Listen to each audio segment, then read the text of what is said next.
Hello, Kottax here with another Godforge video. Hope you're all doing well today. Today's video is going to be about legendary weapons and how I rate them. I made a sheet where I gave each weapon stars 1 to 5. As you can see here. Forgefire is just behind me, so I'm gonna go one by one and give my opinion. And if you have any comments, you can comment below or any other different opinions. This is only my way of looking things. So let's start with Aegis. Just to break it down, Aegis has a 15 to 33% chance to reflect disable back to the enemy, will always reflect the first disable. And for those that don't know what a disable is, it's basically these 8 we have right now anyway in the game: confuse, despair, freeze, morph, sleep, stun, taunt, and petrify. Those are the 8 disables that we have right now. Maybe when the game launches we will have more, but for now it's these 8.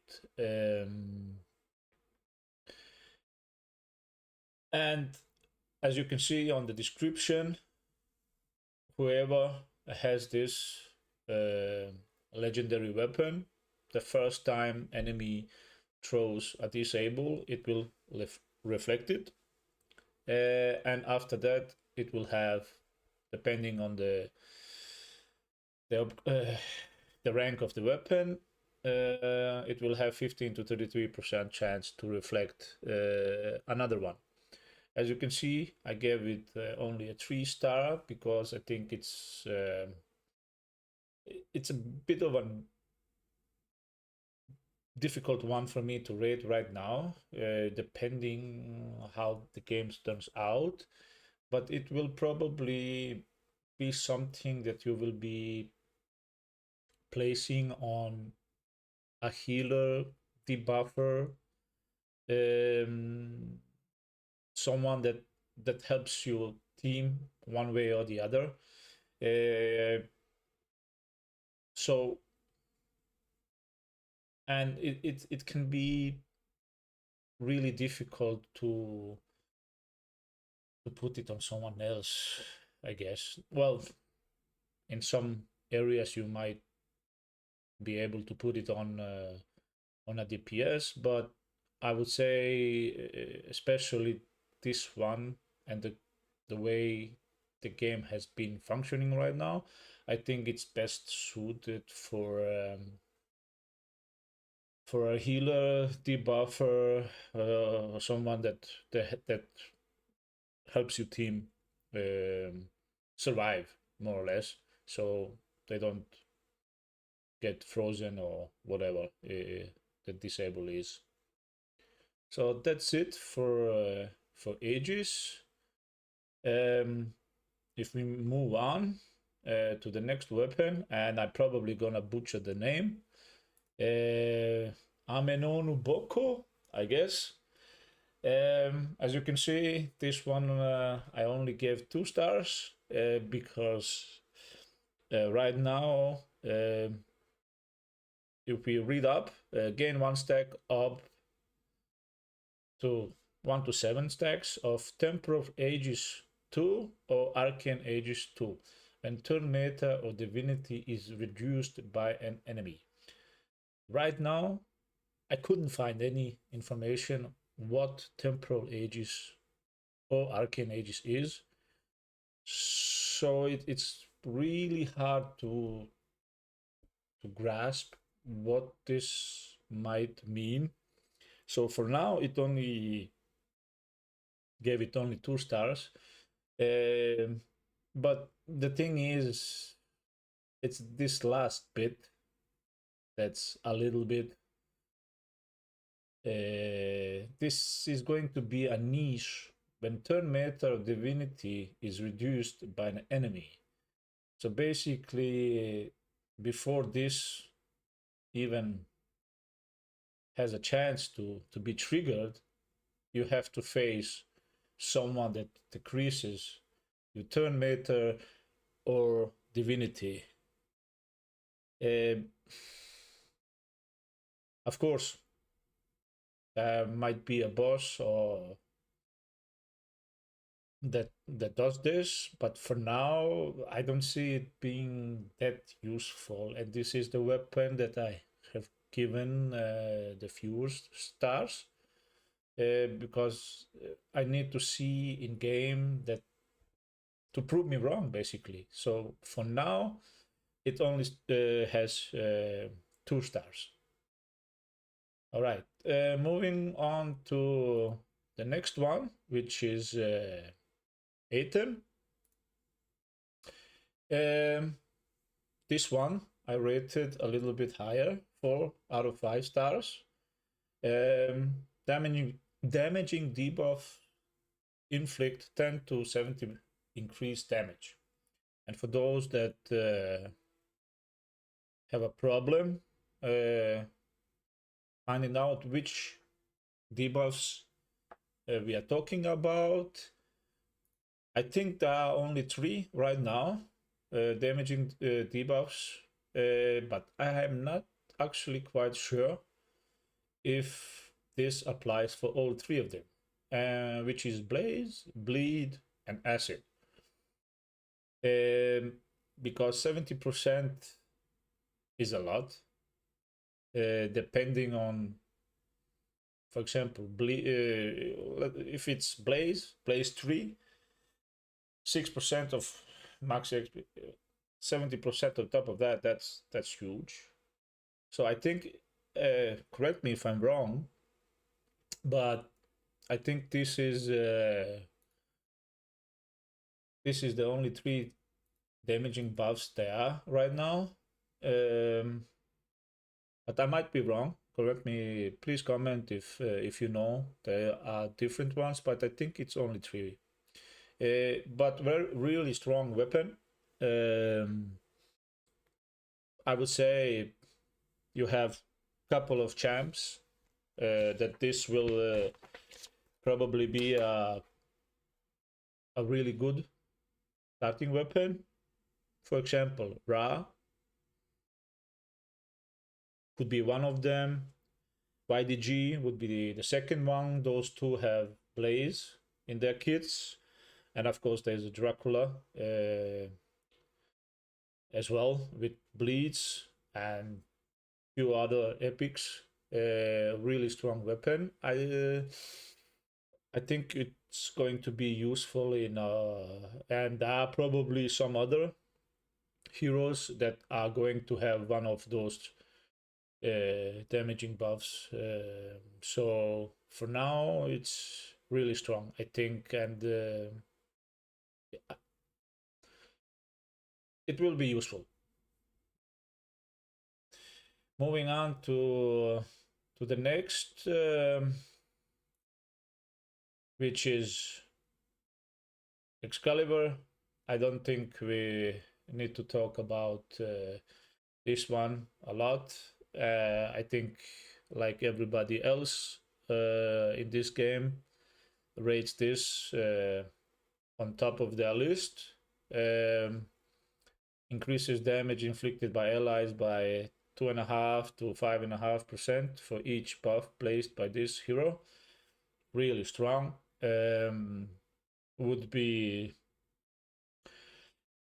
suitable for for anyone that buffed puts shields up. Heimdall, for example, Isis, or a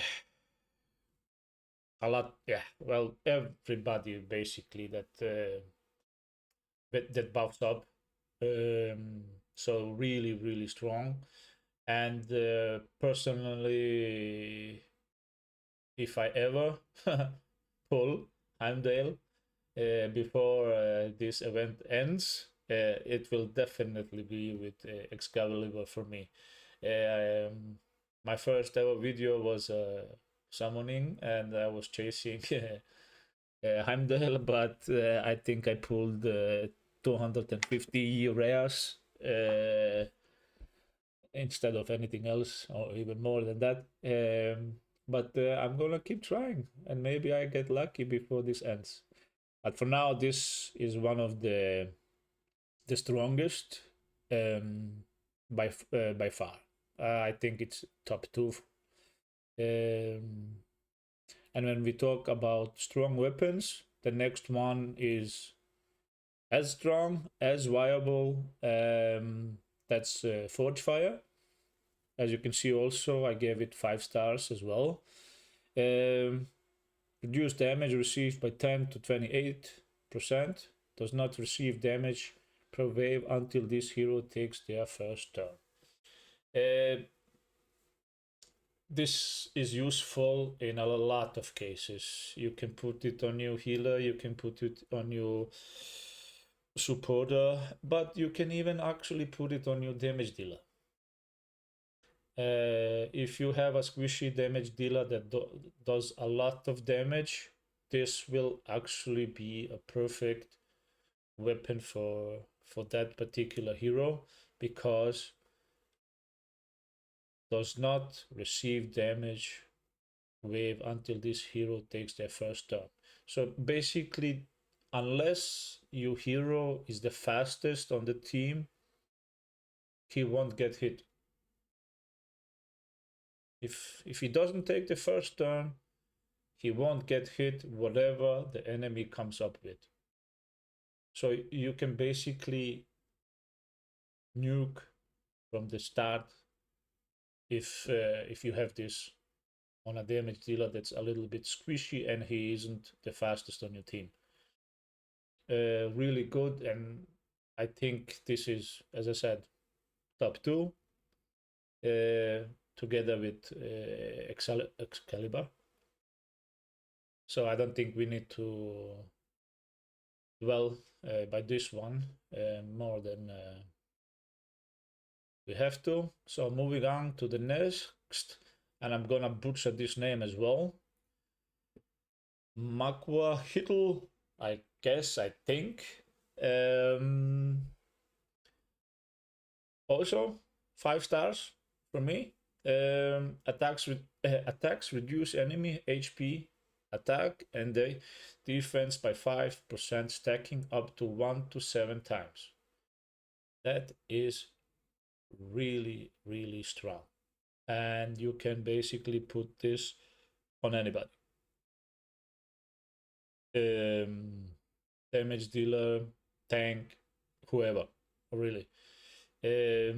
Even your speed booster, because he's going a lot of times, and the more times he goes,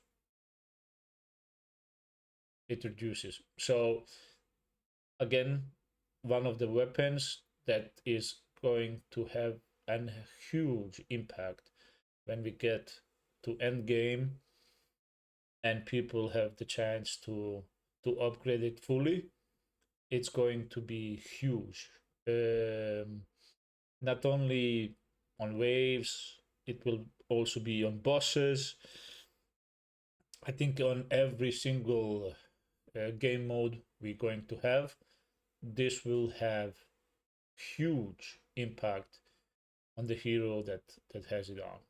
So really good one. Again,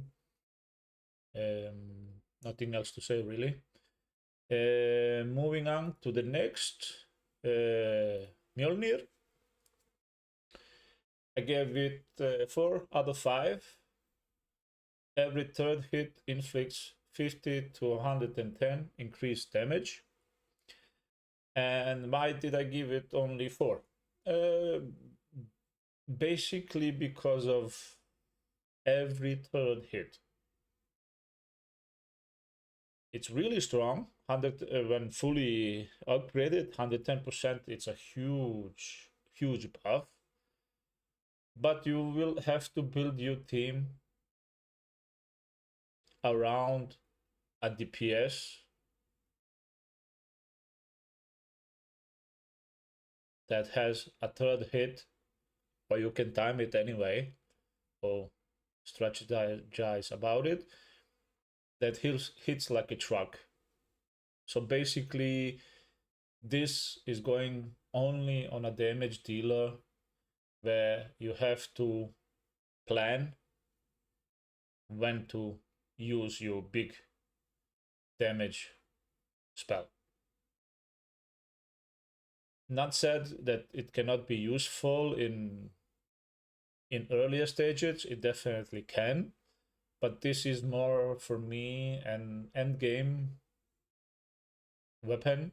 It can also be a PvP one, depending how you build your teams up, but it is going to go on a damage dealer that has a spell which basically melts people. I could see this one go on Zeus. He hits like a truck, and with this,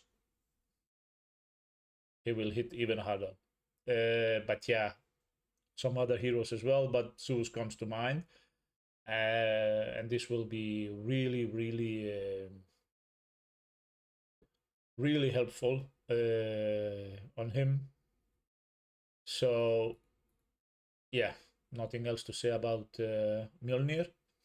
Moving on to the next, which is Namsaru. This one, buffs placed on this hero are instantly removed, granting 5 to 11% divinity and turn meter, and grant a permanent damage increase of 5%. This one is a little bit tricky. I gave it 4 out of 5. But basically why I gave it 4 is because of the turn meter.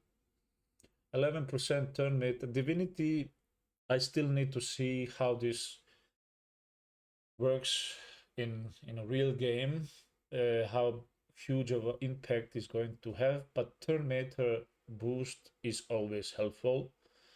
And 11% when fully booked is actually huge.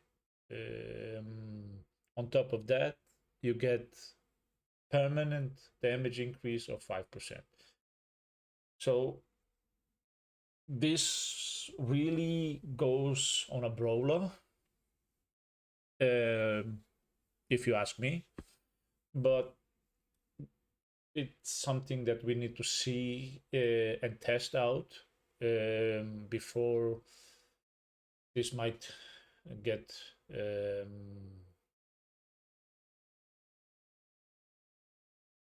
re-evaluated, but really strong, I think. 11% turn meta is huge. Divinity, as I said, we'll see how this turns out. But yeah, that's about it for this weapon. Moving on to next, which is the Thunderbolt. Thunderbolt, when this hero joins an attack, increase their turn meter and divinity by 5 to 11%. As you can see, I gave it only 3 out of 5. We have seen in alpha that there are few heroes that have joined attack, which was really strong. But on the other hand, you will need to build a team for this to be really effective around Shamash, who invites joining attack. I can't remember on top of my head if there are any other heroes. There are probably, but you will basically need to build your team around Shamash, and this will have to go on that hero. But again, the turn meta is good. Divinity, I still need to see how this is gonna play out in the game. I'm a bit unsure how huge of a difference is going to make. But anyway, 11% when fully upgraded is a huge buff. But for now, I only give it 3 stars. I might be wrong, but as I said, if you have any comments or anything, please let me know below, and we can have a chat about it and see how far we are off. And going for the last weapon now, which is Worldsplitter. Each time this hero lands a strong hit, increase their strong hit damage by 10 and reduces their incoming damage by 5, stacking up to 1 to 7 times, depending on the level of the weapon. I gave it 4 stars. There are a few things in this. You are increasing your strong hit by 10%, which is huge, but I think that what makes this weapon even better or as strong is the incoming damage reduction by 5%, stacking up to 7. That means 35% when fully upgraded damage reduction. That is huge. So basically, if you get hit by 100k hit, 35k of those are mitigated. You're not, so basically you are only hit by 65, which is huge. So this is another good weapon, but for me it doesn't get near Excalibur or Forgefire yet. So that's about it for the weapons. If I have to pick top 3, that would be Excalibur, Forgefire, and Maqauhuitl, or however you pronounce that bloody name. We need to make shorter names for these. I think we're gonna butcher a lot of them. But that's it for this video. I hope you enjoyed it. If you have any comments, disagreements, or whatever, please let me know in the comments below. As said, this is only my way of looking at it, and there's nothing really wrong or right now. These things can change in the next 2 months before the game goes live, but yeah, that's it for now. Hope to see you again. Bye.